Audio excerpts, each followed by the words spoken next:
तो राजस्थान के उपचुनाव और 7 विधानसभा सीटों का महाकवरेज लगातार सच बेधड़क पर आप देख रहे हैं। पल पल की अपडेट हम आप तक पहुंचा रहे हैं और बड़ी खबर अब आपको बता दें कि उपचुनाव के लिए 7 सीटों पर मतदान फिलहाल जारी है। बात करें रामगढ़ की तो यहां पर सबसे ज्यादा 45.40% वोटिंग अब तक हुई है। दौसा में सबसे कम मतदान रहा, जहां 32%, 17% अभी तक की वोटिंग दर्ज की गई है। खिवसर में 42.74% मतदान हुआ है। 84 सीट पर 40.95% मतदान हुआ है। सलूंबर सीट पर 40.03% मतदान अब तक हुआ है। और वहीं झुंझुनू सीट की अगर बात करें तो यहां पर 35.71% अभी तक मतदान हो चुका है। देवली उनियारा सीट पर 37.78% मतदान हो चुका है। तो उपचुनाव के लिए 7 सीटों पर मतदान लगातार जारी है। रामगढ़ में सबसे ज्यादा मतदान प्रतिशत अभी तक दर्ज किया गया है, 45.40% मतदान हुआ है। दौसा में सबसे कम मतदान 32.17% मतदान यहां पर अब तक हुआ।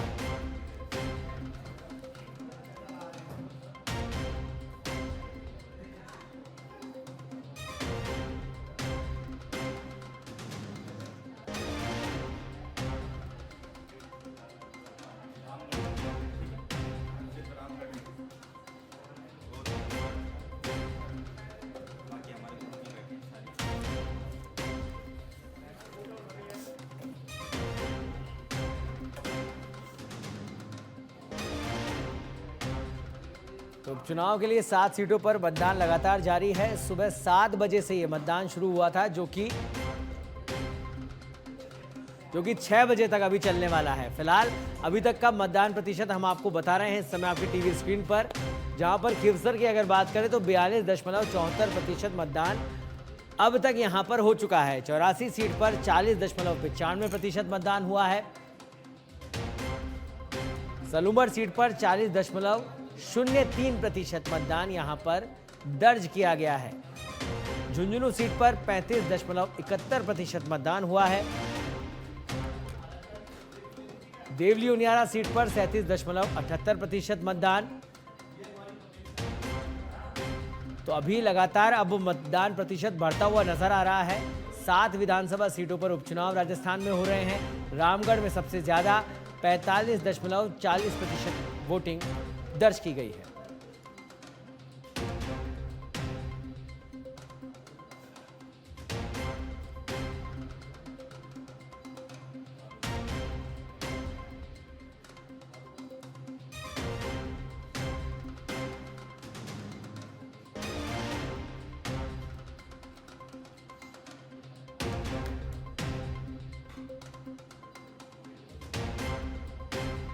मतदान प्रतिशत इस समय आप अपनी टीवी स्क्रीन पर देख पा रहे हैं। जंगे उपचुनाव जिसमें तमाम पार्टियों ने अपना दमखम दिखाया और राजस्थान का ये उपचुनाव प्रचार प्रसार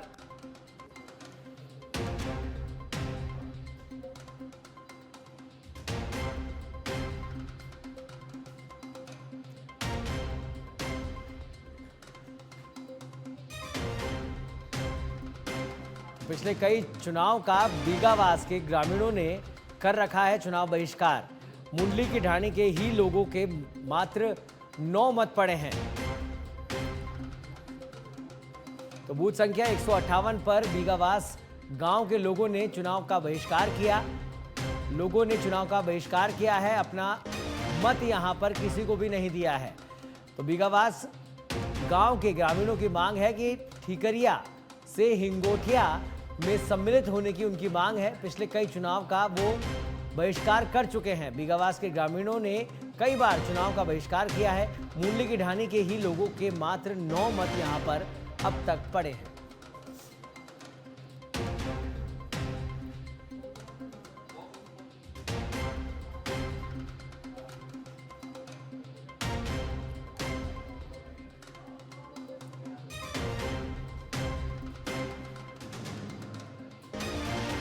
पिछले कई चुनावों का बीगावास के ग्रामीणों ने चुनाव बहिष्कार किया था और एक बार फिर वही तस्वीरें यहां पर देखने को मिली है। मूंडली की ढाणी के ही लोगों के केवल 9 मत यहां पर पड़े हैं। बूथ संख्या 158 पर बीगावास गांव के लोगों ने चुनाव का बहिष्कार किया।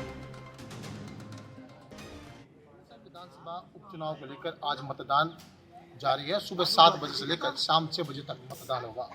हम मतदान बूथ संख्या 158 पर है, जहां पर बीगावास के ग्रामीणों ने पिछले कई चुनावों से मतदान का बहिष्कार कर रखा है। उनकी मांग है कि वर्तमान में जो ठीकरे ग्राम पंचायत में उन्हें जोड़ रखा है, इसे हटाकर हिंगोटा ग्राम पंचायत में ही रखा जाए। इसी को लेकर पिछले कई सालों से वे मतदान का बहिष्कार करते हुए आए हैं। आप मेरे पीछे देख सकते हो, ये वो बूथ हैं जहाँ पर बीगावास के ग्रामीणों के द्वारा मतदान का बहिष्कार कर रखा है और बहिष्कार के चलते यहाँ पर अब तक कोई वोट नहीं पड़ा है। मात्र एक पास की ढाणी जिसके 9 मत पड़े हैं, बाकी अभी तक सुबह से यहाँ कोई मतदान करने बीगावास के ग्रामीण नहीं आए हैं, जबकि कई जगह बूथों पर लंबी लंबी कतारें हैं और इसी को चलते ग्रामीण जो बैठे हुए हैं और जो एजेंट हैं वो बैठे हुए हैं, लेकिन इन्हें मतदाताओं की जरूरत है को यहाँ आए और मतदान करे। तो हम ऐसे में ये कई मतदाता हैं, उनसे बात करेंगे कि आखिर क्यों बहिष्कार कर रखा है। यहाँ से सुबह से 7 बजे से मतदान चालू हो गया है, लेकिन यहाँ अभी तक कोई भी लंबी कतारें नहीं लगी है, जबकि कई जगह लंबी कतारें लगी हुई है। बीगावास के लोग यहाँ क्यों नहीं मतदान कर रहे हैं? सर, हमारे एक ही वो है कि मांग है कि हम हिंगोटिया पंचायत में पहले थे और वापस भी हम हिंगोटिया पंचायत में मिलना चाहते हैं, जबकि हमें ठीकरिया पंचायत में मिला दिया गया है। इसी बात को लेके पूरे गांव वालों ने पिछले कई वर्षों से बहिष्कार कर रखा है और हम ये चाहते हैं कि हमें पुनः हिंगोटिया पंचायत में मिला दिया जाए। हमारी एक ही मेन मांग है और कोई मांग नहीं है। हम ये चाहते हैं कि हमें हिंगोटिया पंचायत में ही मिला दिया जाए ताकि हम मतदान कर दें। लेकिन मतदान का अधिकार तो सबको होना चाहिए। मत की चोट से हम अपनी मांग पूरी कर सकते हैं, लेकिन अब आपने मतदान का बहिष्कार कर रखा है। सर, मतदान का तो बहिष्कार है, वो तो गांव वालों की एक यूनिटी है और गांव वाले चाहते हैं कि पिछले इतने सालों से हमने सबको अवगत भी कराया, जयपुर तक अवगत कराया, सभी अधिकारियों को भी अवगत कराया, पर आज तक हमारा इसका कोई सॉल्यूशन नहीं हुआ। तो हमारे पास तो एक ही है कि भाई लास्ट न्याय यही है कि मत का प्रयोग मत करो। किसी दिन तो इसका अंत होगा और हम चाहते हैं कि इस बार परिसीमन हो और आगे इस चीज का मैसेज जाए और हमें हिंगोटिया पंचायत में मिला दिया जाए तो बहुत बड़ी आभार रहेगा और आगे से हम मतदान का प्रयोग करें। तो ग्रामीणों का कहना है कि इनकी जो मांग है, जो बरसों पुरानी मांग चली आ रही है कि इन्हें हिंगोटिया ग्राम पंचायत में पुनः मिलाया जाए और तभी ये मतदान करेंगे। पिछले कई चुनावों से इन्होंने मतदान का बहिष्कार कर रखा है। तो इनका ये भी कहना है कि जब तक हम बहिष्कार जारी रहेगा, जब तक हमारा हिंगोटिया ग्राम पंचायत में सबों को जोड़ा नहीं जाएगा। बीगावास के ग्रामीण हैं जो अब तक इस मतदान का बहिष्कार करते आए हैं और हम अब पीठासीन अधिकारी के पास चलेंगे और उनसे भी जानेंगे कि आखिर में अब तक कितने मतदान पड़ चुका है, कितने क्यों। और ये देखिए, बिल्कुल जो अंदर का बूथ है बिल्कुल खाली पड़ा हुआ है और यहाँ अभी तक एक भी मतदान बीगावास के ग्रामीणों ने नहीं किया है। हम इसे जानेंगे अब तक कितना मतदान हो चुका है, कितने लोगों ने मतदान किया है, बहिष्कार की तरह का क्या है। अब तक 9 लोगों ने मतदान किया है केवल।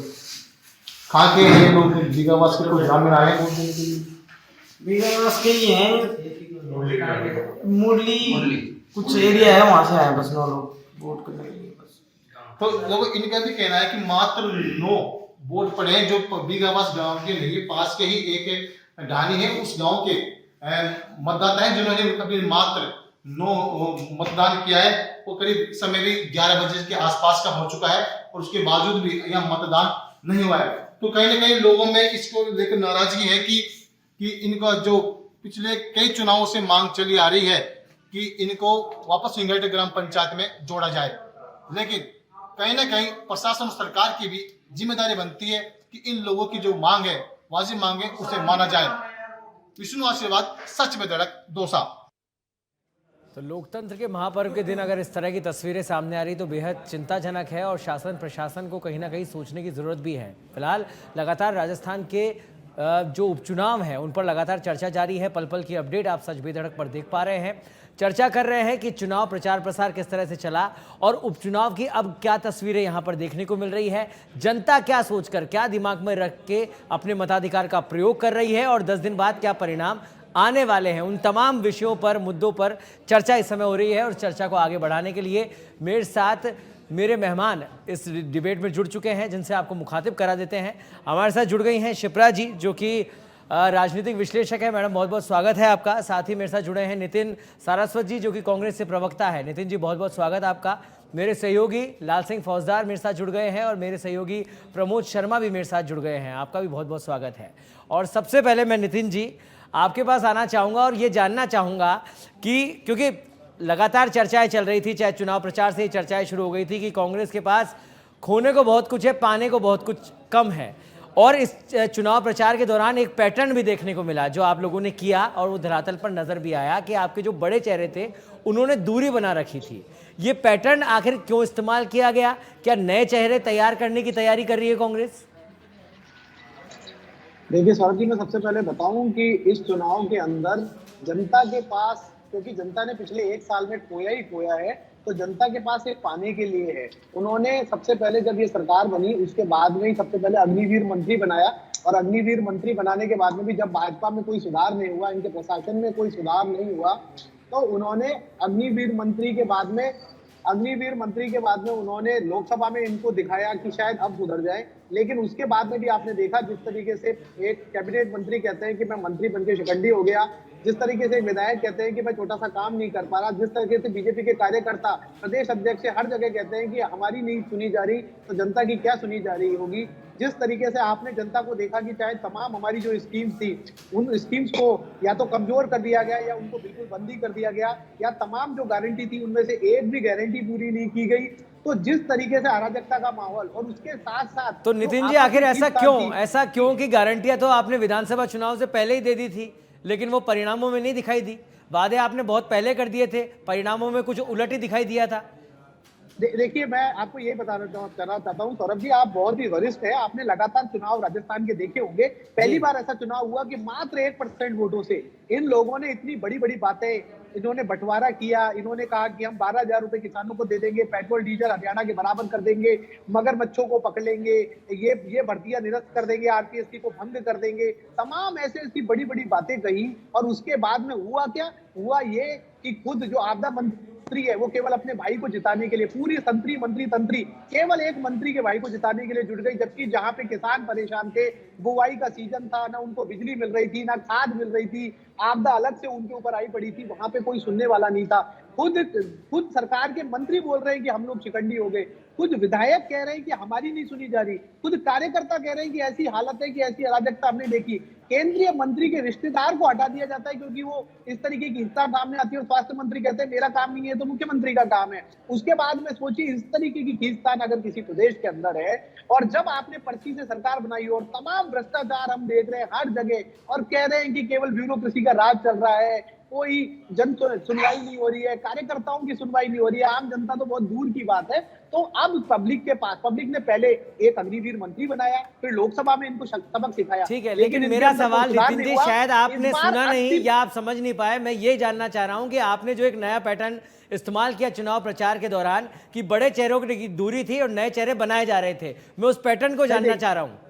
मैं बिल्कुल उस पैटर्न पे भी बात कर रहा हूँ। पहले मैंने आपकी पहली उन बातों का जवाब दिया सौरभ जी। मैं कल भी आपसे ये वाली बात कही थी कि बड़े चेहरे हमारे कोई भी हैं, हमारे बड़े चेहरे आप जिन्हें मानते हैं बड़े चेहरे, वैसे तो आप नहीं मानते सर, बड़ा चेहरा है, आप नहीं मानते। मैं कह रहा हूँ हमारे बड़े नेता भी मानते हैं कि कार्यकर्ता ही उनकी ताकत है। तो हमारा कार्यकर्ता लगातार दिन रात जुड़ा हुआ है। मैंने ये कहा कि कोई कांग्रेस पार्टी या कोई भी पार्टी होती है उसकी रणनीति होती है। मैं ये कह रहा हूँ गोविंद डोटासरा जी को जो काम मिला हुआ है वो उसको बखूबी निभाया। सचिन पायलट जी को चाहे पूरे देश में अन्य जिम्मेदारी दी हूँ, वो हर जगह गए। अशोक गहलोत जी को जहां पे वो सारा और भी कई चुनाव में बड़ी जिम्मेदारी निभा रहे हैं, लेकिन यहाँ भी उपचुनाव में जो नॉमिनेशन तक में लोगों के गए हैं, घर उन्होंने जाके कांग्रेस पार्टी के लिए और किस तरीके से बीजेपी का अराजकता का माहौल है, सर्कस चल रहा है, ये खुलासा किया। तो आपका ये कांग्रेस पार्टी की स्ट्रेटेजी है कि जहां पे जिसकी जरूरत है, जिसकी जितनी जरूरत है उसको वो जिम्मेदारी दी जाती है। कोई बड़ा चेहरा ऐसा नहीं है जो नहीं गया हो या जिसकी उपस्थिति नहीं ठीक है, तो रही हो, नितिन जी जबकि आपकी बात बीजेपी मान में लेते उलट हैं, आप किसी देखो नए चेहरे को कि नहीं बनाया जा वसुंधरा की दिखाई रहा, नहीं दी। जिसको जो जिम्मेदारी दी गई उसको वो निभा रहा है। ठीक है, आपकी मैं बात कह मान रहा लेते हूं, हर हैं कार्यकर्ता- महिपाल जी, मैंने लेकिन कहा इस हर पूरी बात के दौरान कार्यकर्ता इन्होंने बड़ा बड़े नेता सारे है। सवाल खड़े कर दिए। इन्होंने कहा कि सरकार ने अराजकता फैलाई है, 11 महीने में सिर्फ भ्रामकता फैलाई है, कोई काम नहीं किया गया, और फिर आप कह रहे हैं तमाम चुनाव प्रचार प्रसार के अंदर कि हम राजस्थान को अग्रणी राज्य बना रहे हैं। महिपाल जी, क्या है, मेरे कांग्रेस के साथी प्रवक्ता भी इस बात को भूल गए हैं कि आज 13 तारीख है कि 23 तारीख है। चुनाव के नतीजे नहीं है सर, आज वोट पड़ रहे हैं। रही बात प्रदेश में किसने अराजकता फैलाई है, किसने करप्शन को कंट्रोल करने के लिए काम किया है, वो तो प्रदेश की जनता जानती है। 11 महीने की राजस्थान की सरकार के कार्यों पर ये चुनाव 7 सीटों का बाई इलेक्शन मोहर लगाएगा कि भारतीय जनता पार्टी ने जनता के हितों के लिए कार्य कितना किया और कांग्रेस पार्टी ने कितना विपक्ष में रहते हुए जनता की भावनाओं पर खरा उतरते हुए विपक्ष की भूमिका अदा की। ऐसा है सर, बोलना बहुत आसान है जी। आप क्राइम करप्शन की बात कर रहे हैं, आप ही के द्वारा जो 2018 से और 23 का जो राज था, जिसमें भर्तियों में हजारों पता नहीं कितने विद्यार्थियों का आपने भविष्य चौपट करने का काम किया, उस पर लगातार सरकार बनने के कुछ एक दिनों बाद जो एसआईटी का गठन हुआ, आप ही के काले कारनामों की सफाई राजस्थान में भारतीय जनता पार्टी की सरकार कर रही है।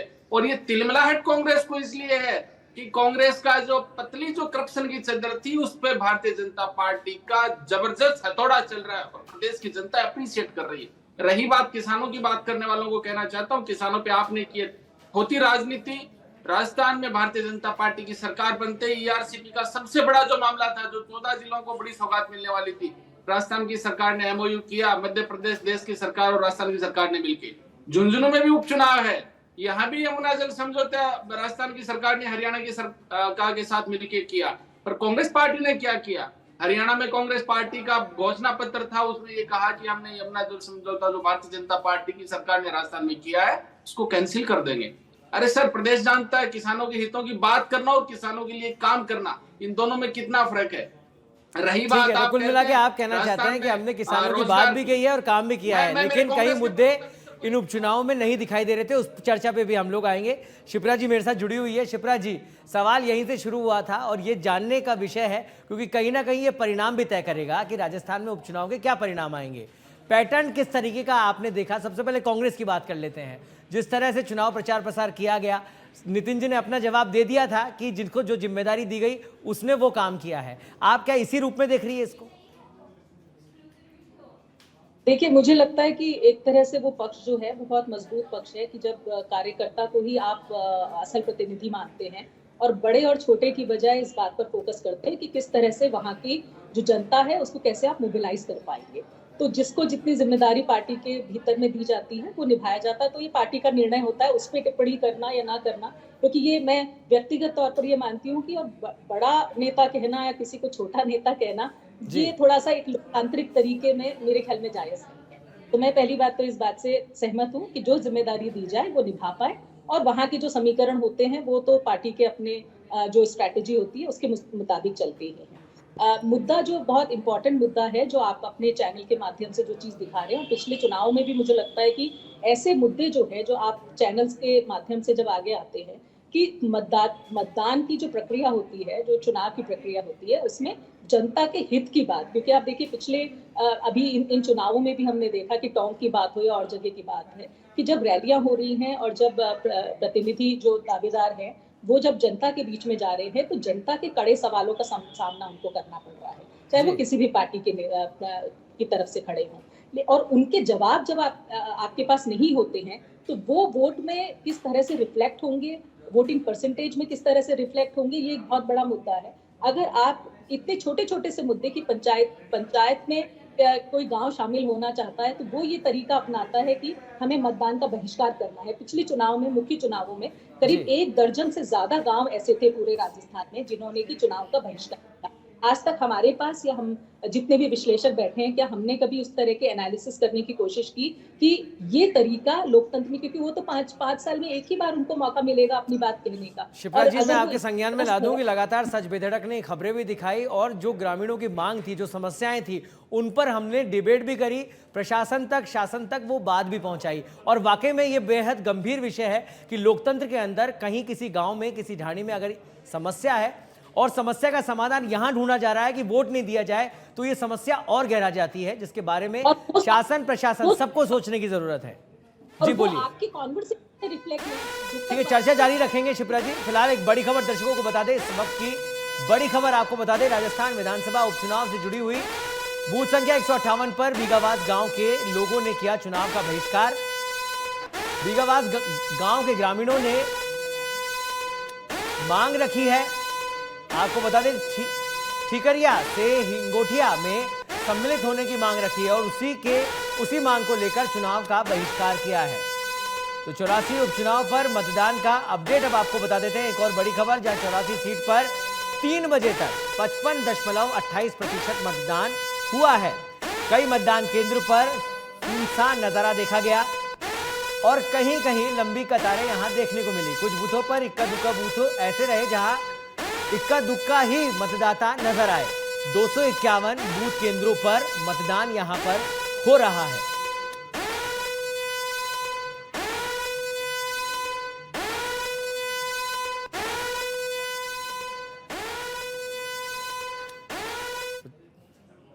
तो लगातार पल पल का अपडेट और वोटिंग प्रतिशत आप सच बेधड़क पर सबसे पहले देख पा रहे हैं और चर्चा यहां पर उपचुनाव को लेकर चल रही है और जिस तरह से खबरें आ रही है लगातार कि चुनाव का बहिष्कार किया जाता है, जनता अपनी समस्याओं को लेकर परेशान है, प्रशासन संज्ञान नहीं लेता है, तो बेहद गंभीर विषय है। और लाल सिंह, क्योंकि सरकार भारतीय जनता पार्टी की है और उम्मीदें भी सरकार से लोगों पर है, ऐसे में जब ये उपचुनाव की बात आई तो बीजेपी के पास खोने को कुछ नहीं था, पाने को बहुत कुछ था। चुनाव प्रचार प्रसार किस तरह से किया गया उस पर हम लोग चर्चा कर रहे हैं, क्योंकि वही सब चीजें परिणाम में देखने को मिलेगी। क्या एक अलग तरीका इस बार अपनाया चुनाव प्रचार प्रसार में भारतीय जनता पार्टी ने? सौरभ, मैं इस बात से थोड़ा सा इत्तेफाक नहीं रखूंगा कि खोने को कुछ नहीं था और पाने को बहुत कुछ था। जी, राजनीति में और लोकतंत्र में इसके कोई मायने नहीं होते। ठीक, आपका एक नैरेटिव पूरे देश की राजनीति की तस्वीर बदल देता है। आप देखिए, एक हरियाणा के चुनाव ने आने वाले हिंदुस्तान के तमाम चुनावों की तस्वीर बदल दी। जो भारतीय जनता पार्टी के कार्यकर्ता खुद को डिमोरलाइज पा रहा था, आत्मविश्वास की कमी पा रहा था, हरियाणा के चुनाव परिणाम जिस तरह आए उससे भारतीय जनता पार्टी कार्यकर्ता को बूस्टअप देखिए। हरियाणा चुनाव अगर बीजेपी हार जाती तो क्या केंद्र में कोई सत्ता फर्क पड़ता? क्या नहीं पड़ता ना। एक स्टेट उनसे चला जाता ये तो फर्क पड़ता जी, लेकिन केंद्र में तो सरकार वही रहती। लेकिन इस परिणाम से जो फर्क राजस्थान में पड़ा, आपके महाराष्ट्र में पड़ा, छत्तीसगढ़ में पड़ा, या उस कार्यकर्ता को जो मनोबल उसका बूस्टअप हुआ, उसे कैसे इनकार कर सकते हैं आप? भाई ठीक है, बीजेपी के पास मान लिया एक सीट है सलूंगर, वो आ जाएगी तो भी उनको कह देंगे हमारी एक सीट हमने ले ली। सवाल ये नहीं है, सवाल दोनों पार्टी को सोचना चाहिए, ये आपका बचाव है, ये आप बचाव कर रहे हैं। सत्तारूढ़ पार्टी है तो निश्चित रूप से ये मतदान ये बताएगा कि जो सत्तारूढ़ पार्टी है उसके वादों में कितना दम था, उसके दावों में कितना दम था। लगातार भारतीय जनता पार्टी की सरकार जो कह रही है कि हमने जो मैनिफेस्टो लाए हैं, जो संकल्प पत्र लाए हैं, उसका एक एक वादा हम पूरा करेंगे, जनता के बीच जाएंगे, तो ये परीक्षा है, छोटी परीक्षा है। वहीं विपक्ष जो लगातार आरोप लगा रही है कि 11 महीने में कुछ नहीं हुआ, जो भी तमाम तरह का आरोप प्रत्यारोप दौर चल रहा है, क्या विपक्ष ने अपना धर्म निभाया? क्या विपक्ष उस मुखरता के साथ जनता के मुद्दों को उठाने में कामयाब रहा? इसकी भी परीक्षा है। तो ऐसे में दोनों राजनीतिक दल अगर इस तरह की बातें करते हैं कि हमारी तो एक सीट है, या कांग्रेस कहती है 4 सीटें हमारी, या 2 अलग दलों की, नहीं, ये चुनाव है जो तय करेगा, क्योंकि लोकतंत्र में एकमात्र चुनाव ये माध्यम होता है कि वो किस पर विश्वास जता रहा है मतदाता। लेकिन सौरभ, इसके इतर जो एक तस्वीर की हम चर्चा कर रहे थे वो बेहद गंभीर है। जैसा कि मैंने कहा था कि इस चुनाव में एक तो ये रहा कि मुद्दे कहीं गौण हो गए, मुद्दे गौण हो गए। चुनाव हो रहा है चेहरों के बीच, चुनाव हो रहा है प्रतिष्ठा के बीच, चुनाव हो रहा है जातिवाद के बीच, चुनाव हो रहा है ध्रुवीकरण के बीच। तो मुद्दे गौण है, इसमें कोई दौरा नहीं, और दोनों तरफ से गौण है। ऐसा नहीं है विपक्ष को मुद्दे उठा रहा हो, विपक्ष भी मुद्दे नहीं उठा पाया, यही वजह है वो भी अपने चेहरों को ही आगे कर रहा है।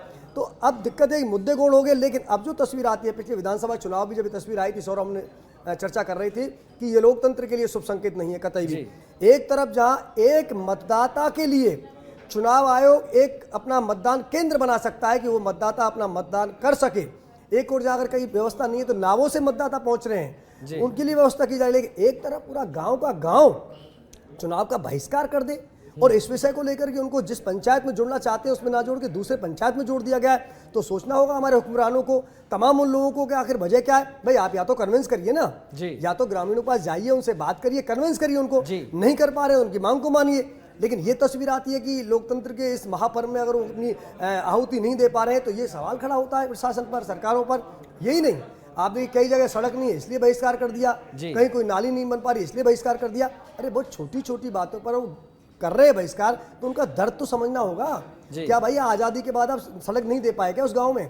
क्या चिकित्सा व्यवस्था हम नहीं दे पाएगा उस गांव में? मेरे हिसाब से महिपाल जी हमारे साथ जुड़े हुए हैं, बीजेपी से प्रवक्ता है, वो शायद बेहतर जवाब दे पाए। महिपाल जी, समस्याएं पहले से थी और अब तक वो देखी जा रही है, तो समस्या को समाधान करने का जिम्मा जनता ने आपको सौंपा था।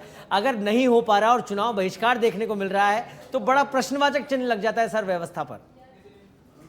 बिल्कुल, इसमें कोई दो राय नहीं। भारतीय जनता पार्टी जनहितार्थ कटिबद्ध है और जो बहिष्कार चुनाव का हुआ है, समझाइश के प्रयास भी जारी हैं। अब इस चुनाव में तो अब तुरंत में तो कुछ हो नहीं सकता। चुनाव आयोग भी अपना अच्छे से काम कर रहा है।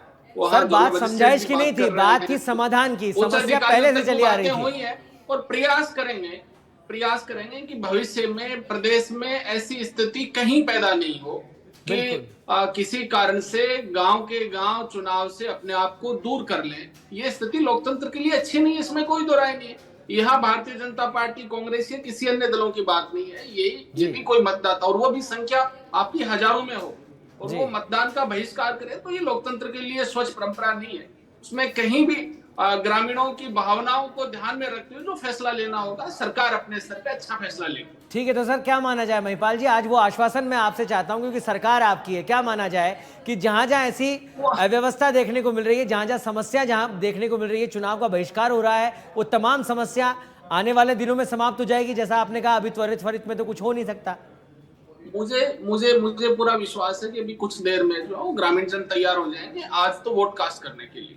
भविष्य में उनकी कोई बात जो आज आश्वासन मिलेगा उस पर काम करेगी सरकार। और सर सवाल भी यहीं से सर सवाल शुरू हो गए थे महिपाल जी, चाहे पार्टी कांग्रेस की हो।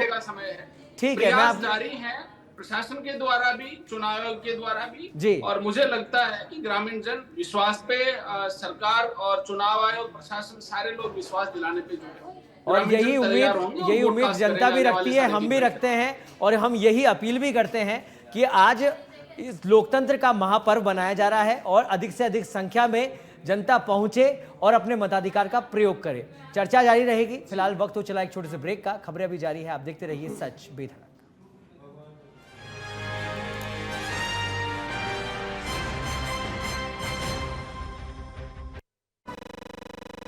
उद्योग बढ़ाते हैं विकास की गति और अर्थव्यवस्था को प्रदान करते हैं मजबूती। प्रधानमंत्री श्री नरेंद्र मोदी के विकसित भारत के संकल्प को पूरा करने के लिए मुख्यमंत्री श्री भजनलाल शर्मा ने उठाए हैं प्रभावी कदम। Rajasthan one district one product policy 2024, industrial policy 2024, Rajasthan warehousing and logistics policy, data centre policy और MSME पॉलिसी 2024 के माध्यम से। स्वागत है जंगे उपचुनाव की। हम लोग बात कर रहे हैं, चर्चा कर रहे हैं, पल पल की अपडेट आप तक पहुंचा रहे हैं और बड़ी खबर अब आपको बता दें झुंझुनू से आ रही है।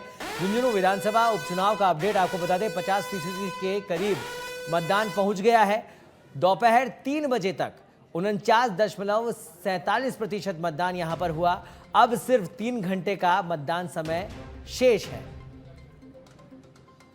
तो अब सिर्फ 3 घंटे का मतदान समय शेष है और सच बेधड़क लगातार अपील कर रहा है जनता से कि अधिक से अधिक संख्या में आप अपना मताधिकार का प्रयोग करने के लिए मतदान केंद्र जरूर पहुंचे।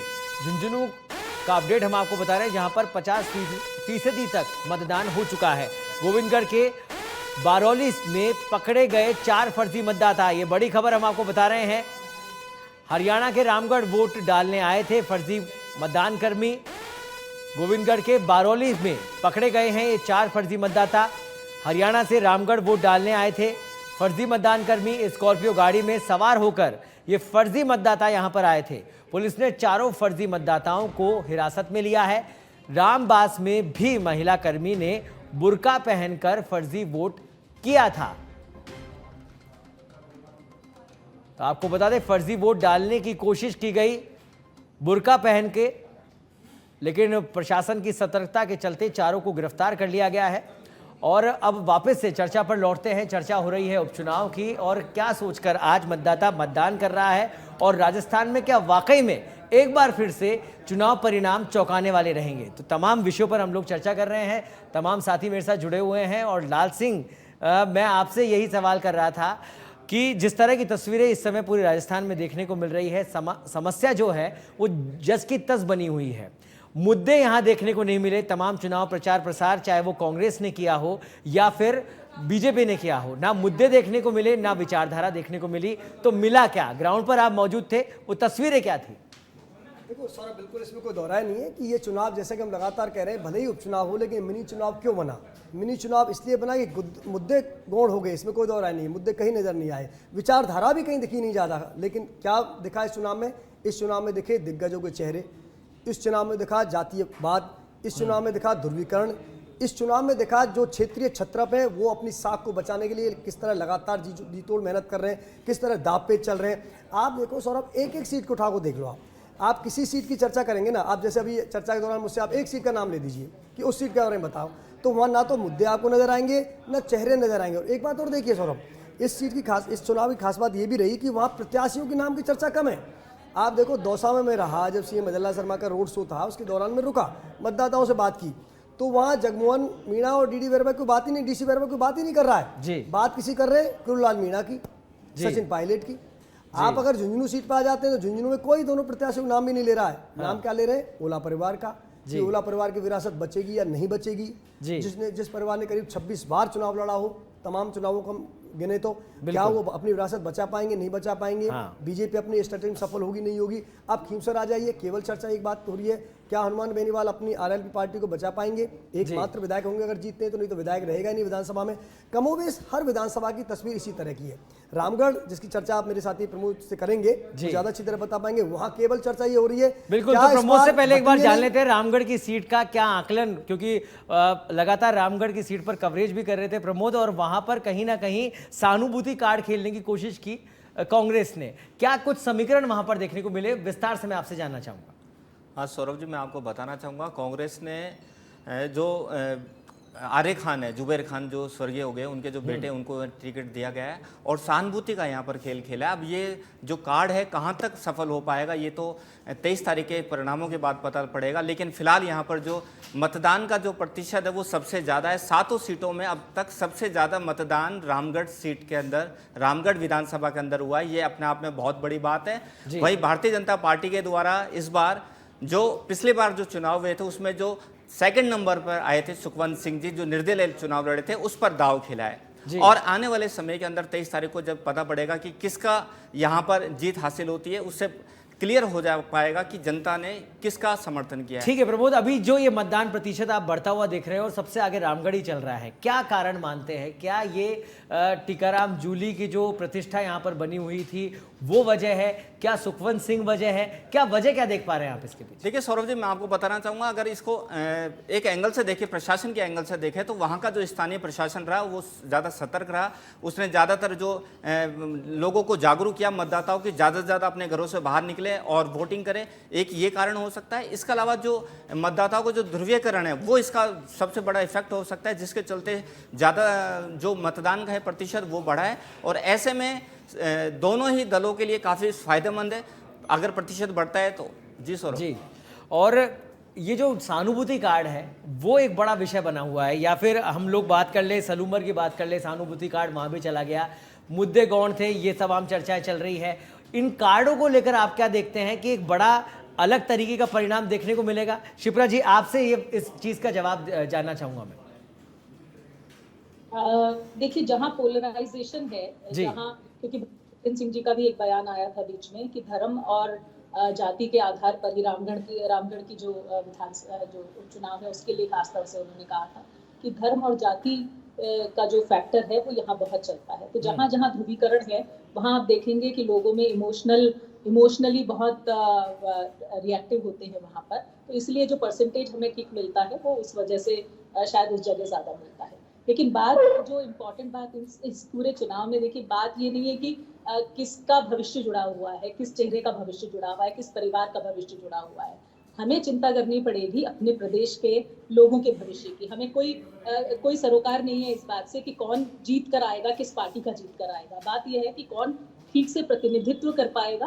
और अभी जब भाजपा के प्रवक्ता जब बोल रहे थे कि हम आश्वासन हम ग्रामीणों को देते हैं, देखिए अब जब हम ये देख रहे हैं कि भाजपा ने भी पिछले वक्त में ये स्ट्रैटेजी अपनाई है कि गारंटी की बात करते हैं वो, तो अब मुझे लगता है कि इनके भी डिस्कोर्स में जो है ना, अब आश्वासन से निकलकर गारंटी की बात होनी चाहिए कि जहां जहां इस तरह की प्रतिक्रिया है लोगों की, जहां लोग इस बात से नाराज हैं, बिजली पानी, अभी आपने बिल्कुल ठीक बात कही कि लोग जो है, देखिए जितने भी यहाँ पर प्रतिकार कर रहे हैं या विरोध कर रहे हैं, उनके मुद्दे क्या हैं? बिल्कुल बेसिक मुद्दे हैं, सड़क, पानी, बिजली, पंचायत को मर्ज करना, ये मुद्दे हैं। और इन मुद्दों को लेकर अगर हम आज भी इन चीजों को सॉल्व नहीं कर पा रहे हैं, तो इस बात को लेकर बहुत अच्छे से स्ट्रैटेजिकली, और 11 महीने हो चुके हैं सरकार को, ये नहीं कि वक्त नहीं, आश्वासन ही देते रह जाएंगे। आपको पता नहीं है कि कहाँ किस इलाके की क्या प्रॉब्लम है। आप जनप्रतिनिधि हैं, वहां पर आपके लोग इलेक्ट होके बैठे हैं विधानसभा में, 11 महीने में आप ये नहीं पता लगा सके कि लोगों के इश्यूज क्या है, लोगों की प्रॉब्लम्स क्या है, और उसको हम थोड़ा सा प्रिवेंटिव तरीके से एड्रेस कर पाए। क्यों लोग इंतजार करें कि चुनाव आएंगे और बहिष्कार होगा तब हम आश्वासन देंगे और तब हम तय करेंगे? नहीं, ये तरीका नहीं है सरकारों का। ठीक है, महिपाल जी से एक बार जवाब ले लेते हैं आपके सवाल का। महिपाल जी बेहतर जवाब दे पाएंगे। महिपाल जी, 11 महीने की सरकार हो गई है, क्या बेसिक मुद्दे भी नहीं समझ पाए? सड़क, पानी, बिजली, शिक्षा, ये बेसिक मुद्दे हैं। अगर ये जरूरतें पूरी नहीं कर पा रहे हैं तो फिर राइजिंग राजस्थान का क्या करेंगे सर? मैं उसी बात पे आ रहा हूँ जी। चूंकि मैं, ये हल्की बात हो जाएगी कि मैं कांग्रेस पार्टी पे आरोप लगाऊं, पर फिर भी देखिए हम सारे मैच्योर लोगों में से हैं। ये घटना चुनाव का बहिष्कार करने की स्लोम्बर में नहीं हो रही है। स्लोम्बर भारतीय जनता पार्टी का रिप्रेजेंटेटिव जो राजस्थान की विधानसभा में बैठता था वो तो स्लोम्बर का था, बाकी और जगह के रिप्रेजेंटेटिव तो बैठे नहीं थे। फिर भी हमारी नैतिक जिम्मेदारी ये बनती है। सर ये कैसी बात कर रहे हैं महिपाल जी, आप रिप्रेजेंटेटिव पूरे प्रदेश के हैं। मैं उसी पे आ रहा हूँ, एक मिनट मेरी बात तो सुनिए आप जी। चाहे हमारा देवली उनियारा से विधायक चुन के आया हो या ना आया हो, चाहे 84 से हमारा विधायक चुन के आया हो या ना आया हो, भारतीय जनता पार्टी की जिम्मेदारी बनती है कि भारतीय जनता पार्टी प्रदेश की 200 की 200 विधानसभाओं में प्रत्येक गांव में अंतिम छोर पे बैठे हुए व्यक्ति की सुरक्षा भी करे, उसकी समस्याओं का निदान भी करे जी। अब कोई बात सामने निकल के आई है तो हम तो अभी एट प्रेजेंट में सिर्फ आश्वस्त कर सकते हैं, पर अगला चुनाव जब भी होगा, चाहे पंचायत निकाय के हो चाहे शहरी निकाय के हो, ईश्वर ना करे कि कोई ऐसा उपचुनाव हो, ऐसी दुखद घटना हो कि उपचुनाव करवाना पड़े जी। दोबारा नेक्स्ट जो भी चुनाव आएगा अगले विधानसभा के मुख्य चुनाव से पहले ऐसा प्रयास करेंगे कि प्रदेश में किसी भी विधानसभा की किसी भी पंचायत में कोई ग्रामीण जन इस बात को लेकर चुनाव का बहिष्कार नहीं करेगी, उसके यहाँ सड़क, पानी, बिजली, किसानी, खेती, इन चीजों को लेके। ठीक है महिपाल जी, आपका जो आश्वासन है वो बहुत अच्छा है और जनता को उम्मीद भी यही है कि जैसा आश्वासन मिलता है हर चुनाव प्रचार प्रसार के अंदर, वैसी ही चीजें धरातल पर दिखाई भी दे। नितिन जी मेरे साथ जुड़े हुए हैं। नितिन जी, क्या पूरी तरह से सहमत है आप जो वो बात कह रहे हैं? आखिर इन समस्याओं को जस की तस क्यों पड़ा हुआ रखा था और आखिर इस समस्याओं में ही जनता क्यों उलझी रहती है? तमाम वादे करने पहुंचते हैं लेकिन पूरे नहीं किए जाते हैं। जिम्मेदारी, क्योंकि 4 सीटें यहां पर आपकी थी, जिम्मेदारी क्यों नहीं ली जाती है सर? देखिए सौरभ जी, सबसे पहले तो मैं ये कहना चाहता हूँ आपके माध्यम से जितने भी लोग चैनल देख रहे हैं, क्योंकि ये चुनाव जो है एक लोकतंत्र का महापर्व है। यहाँ पे ये आपके पास चॉइस नहीं है, ये आपका अधिकार भी है और साथ में एक आपका कर्तव्य है कि आप वोट करें। आप अपनी जो भी मंशा है वो वोट के माध्यम से व्यक्त कर सकते हैं। इसका अगर आप विरोध कर रहे हैं तो आप अपनी मंशा को ही स्पष्ट नहीं कर रहे हैं। तो सबसे पहले तो मतदान करें, यह आपका अधिकार भी है और कर्तव्य भी है। और जगह जहां जहां अभी कम मतदान रहा है, मैं उन वहां पे भी लोगों को कहना चाहूंगा, अगर आप अभी भी घर से नहीं निकले तो आप जाके ज्यादा से ज्यादा मतदान करें। अब दूसरी बात आपने कहा, मैं आपको जो अभी बहुत देर से बता रहा था, जिसमें महिपाल जी मुझे कह रहे थे कि 13 तारीख नहीं है, अभी 13 तारीख है, 23 तारीख नहीं है, मैं वही आपको बता रहा था जो उन्होंने ये बात अभी बता दी कि आश्वासन। मैंने आपको कहा कि लगातार ये सरकार क्या कर रही है कि केवल आश्वासन ही दे रही है 11 महीने से। कभी कह रहे हैं कि हम ये करेंगे, कभी कह रहे हैं वो करेंगे, लेकिन कर कुछ नहीं पा रहे हैं। और आप देखिए कि जिस वादे के साथ ये कह रहे थे ना पेपर लीक वाले के लिए, तो वो टंकी पे जो 2 युवक चढ़े थे, वो 3 दिन जो खाना पीना जिनको नहीं मिला, उन्होंने सरकार के मंत्री पे ही आरोप लगाए हैं कि उसके कारण कार्यवाही नहीं हो रही है। और उसको भी फिर दूसरे मंत्री जो कह रहे हैं मैं मंत्री होके काम नहीं कर पा रहा, वो भी आश्वासन ही दिए हैं कि हाँ मैंने आश्वासन दे रहा हूं कि ऐसा होगा, इनकी मंशा पूरी होगी। तो सारा खेल केवल आश्वासन का चल रहा है। यहाँ पे सरकार बिल्कुल हर तरीके से नदारद है तमाम तरीके की बिल्कुल चीजें मैंने ठीक आपको बात आप बता दी समझ है। रहे हैं नितिन जी, और बिल्कुल ठीक बात आप कह रहे हैं, क्योंकि राजस्थान की जनता ने इसीलिए हमेशा जब चुनाव परिणाम आए तो वो चौंकाने वाले परिणाम आए। मेरी बात से सहमत होंगे आप लाल सिंह? देखिए बिल्कुल इसमें कोई दोहराय कि नहीं है यहाँ जनता जो है वो गारंटियों पर नहीं रहती है, धरातल पर क्या उतरा है उसको समझती है, उसको जानती है और तब जाके मतदान करती है। देखो सौरभ, इसमें कोई दोहराय नहीं है। लगातार जो चुनाव परिणाम हम देख रहे हैं और उससे पहले तमाम सर्वे सामने आते हैं, मीडिया के सर्वे सामने आते हैं, वो कितना गलत साबित होते जा रहे हैं लगातार। तो ये अपने आप में बता रहा है कि मतदाता किस मानस के साथ मतदान कर रहा है, इसका अंदाजा लगाना ना सोशल मीडिया के जरिए संभव हो पा रहा है, ना आपके तथाकथित जो सर्वे आप करते हैं, जिनका दम आप भरते हैं, उनके जरिए सामने आ रहा है। आप हरियाणा का चुनाव देख लीजिए, परिणाम वो नहीं आया जिसकी आप बातें कर रहे थे, जिसकी आप दावे कर रहे थे, जिसकी तस्वीर सोशल मीडिया में सर्वे के जरिए देश भर को दिखाई जा रही थी। उससे पहले आप चले जाइए 3 विधानसभा चुनावों की बात कर लीजिए, राजस्थान की बात कर लीजिए, मध्य प्रदेश की बात कर लीजिए, वहाँ भी आपको छत्तीसगढ़ की, वहाँ भी आपको वो तस्वीर निकल कर नहीं आई जो निकल कर आनी चाहिए थी, जिसकी चर्चा लगभग हो रही थी। तो इसका मतलब क्या है, यानी कि राजनीतिक दल या तो मतदाता के मन को भांपने में सफल नहीं हो पा रहे हैं, और कमोबेश यही हालत उन तमाम मीडिया संस्थानों का मैं कहूँगा सौरभ, जो इस तरह के सर्वे करते हैं। वो सौरभ लाके जो सर्वे लाते हैं सौरभ, वो दिखाते हैं कि ये रहेगा, और आप देखिए कितने सर्वे गलत जा रहे हैं, और गलत ही नहीं जा रहे हैं, एकदम उल्टे जा रहे हैं। चलो ठीक है, 2-4 सीटों का इधर उधर हो जाए तो मान भी लिया जाए। इसका मतलब ये है कि हम सही नब्ज मतदाता की नहीं टटोल पा रहे हैं।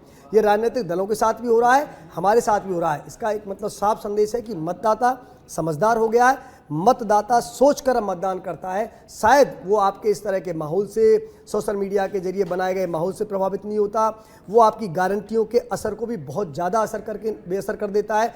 तो कुल मिलाकर पूरा ये मैं कह सकता हूँ सौरभ कि मतदाता मजबूत हुआ है, मतदाता समझदार हुआ है, और वो अपने हिसाब से मतदान करता है। और ये एक बात और बताऊँ आपको मैं, क्या है कि क्योंकि गुप्त मतदान है, आप ये नहीं मान सकते कि आप जो मतदाता से बात करके आए हो कि आप उसके मन की था लेकर आ गए हो सकता है आपसे जो बातें हुई, आपसे उनकी बातों का अंदाजा लगाकर कुछ सर्वे दे दिए हो। तो निश्चित रूप से ये 7 विधानसभा के उपचुनाव हो रहे हैं, इसमें भले ही तमाम तरह की बातें हम कर रहे हैं बैठकर स्टूडियो में, हम जमीन पर भी गए, उसके आधार पर भी कुछ हम आकलन जरूर कर सकते हैं, लेकिन फिर भी मैं कह रहा हूँ कि मतदान जब तक है, जब तक वोट डाला जा रहा है, उससे पहले कोई भी आकलन आपका सही जाएगा, इसकी कोई गारंटी नहीं है। इसीलिए मतदाता भी शांत है, और वाकई में एक बार फिर देखने को मिलेंगे राजस्थान में चौंकाने वाले परिणाम। महिपाल जी, मैं स्ट्रेटेजी की बात कर रहे हैं हम लोग, क्योंकि चुनाव परिणाम उसी तरह के होंगे और मतदाता भी वही सब दिमाग में रखकर अपना मतदान करने जा रहा है। स्ट्रेटेजी की अगर बात की जाए तो वेल प्लान्ड होकर चुनाव प्रचार प्रसार में उतरी थी भारतीय जनता पार्टी। सरकार भी आपकी है, टारगेट भी आपने तय कर रखे हैं। मैं ये जानना चाहता हूँ, एक कॉमन सा सवाल है जो सभी के मन में है इस समय, कि क्या अगर आपने अपना टारगेट अचीव नहीं किया तो वाकई में एक बड़ा बदलाव भारतीय जनता पार्टी सरकार में देखने को मिलेगा, क्योंकि कई लोगों की प्रतिष्ठा इसमें दांव पे लगी हुई है। देखिए, चुनाव में हर रणनीति की बड़ी अहम भूमिका होती है। भारतीय जनता पार्टी ने काम तो बहुत अच्छे से किया है जी। सबसे पहले प्रत्याशियों का चयन करना, एक सीट को छोड़ दें तो सब जगह प्रत्याशी रिपीट करना जो जनभावना के अनुरूप थे। 2-2 बार हर विधानसभा क्षेत्र में मुख्यमंत्री जी, प्रदेश अध्यक्ष जी, भारतीय जनता पार्टी का बूथ लेवल का कार्यकर्ता सभी का जाना, और आज मतलब सटी हुई विधानसभा झुंझुनू की बात करें, वहां तो कांग्रेस पार्टी 500 लोगों की सभा नहीं कर पाई, चेहरे तक नहीं दिखा पाई। हर मूवमेंट में भारतीय जनता पार्टी इनसे आगे रही है। अब रही बात चुनाव जीतने की, सत्ता और संगठन दोनों ने मिलकर हमारे बेहतर तालमेल के साथ माइक्रो मैनेजमेंट से इतना अच्छा काम किया। सर, मैं आपको इतना आपकी प्रतिष्ठित चैनल पे हजारों दर्शकों के सामने आश्वस्त कर सकता हूं, 23 तारीख को जिस दिन परिणाम आए, महिपाल महिला की इस बात को आप सर रिकॉर्ड हो रही है ये बातें, बेमुश्किल एक आध सीट का मैं कह नहीं सकता, बाकी मैक्सिमम सीटें भारतीय जनता पार्टी जीतने जा रही है। अब जिस दिन 23 तारीख को नतीजे आए उस ठीक है, आप पूरी तरह से आश्वस्त दिखाई दे रहे हैं महिपाल जी कि आपकी जो प्लानिंग थी उसके तहत ही परिणाम आएंगे।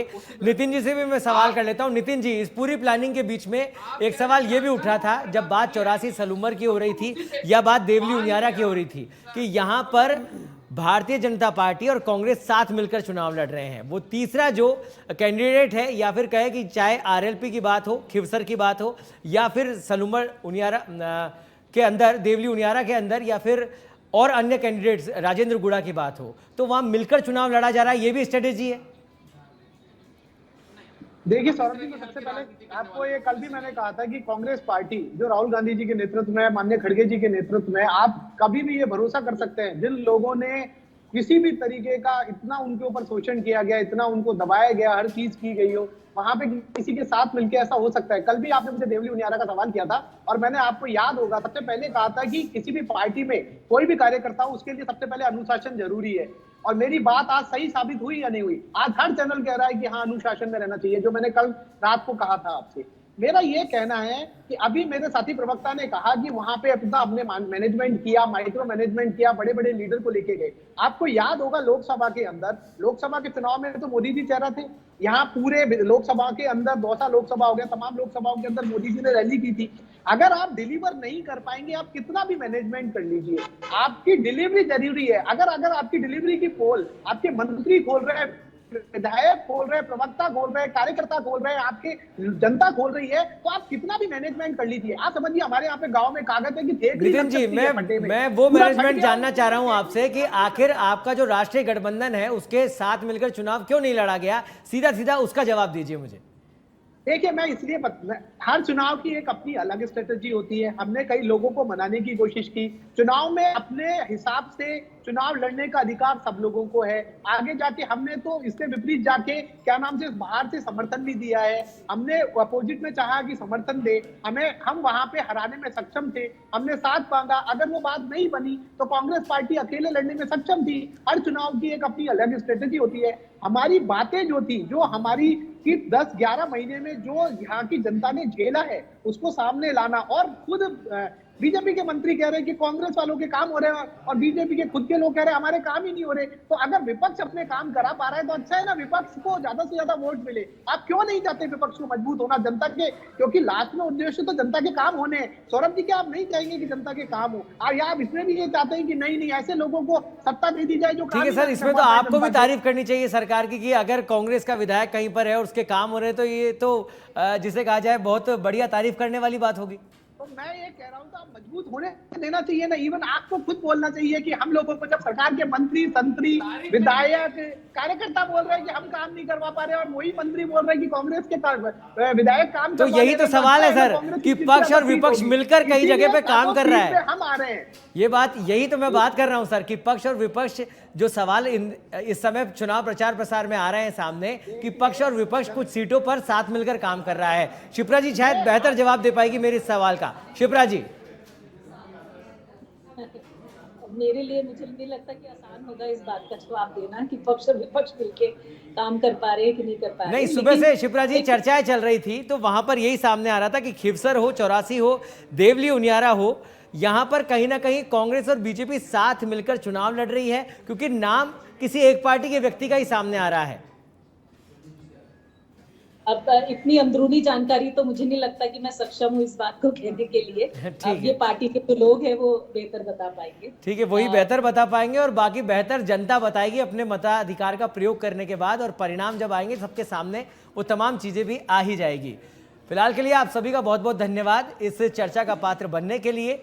उपचुनाव से जुड़े तमाम अपडेट लगातार हम आपको सबसे पहले सच बेधड़क पर दिखा रहे हैं और हम यही अपील बार बार आपसे कर रहे हैं कि आज लोकतंत्र का महापर्व मनाया जा रहा है जिसमें आपको अपने मताधिकार का प्रयोग करके आहुति देनी है। तो ज़्यादा से ज़्यादा संख्या में अपने मतदान केंद्र पहुंचे और अपने मताधिकार का प्रयोग करें। फिलहाल के लिए इतना ही। देश और दुनिया की तमाम खबरों के लिए आप देखते रहिए सच बेधड़क। नमस्कार।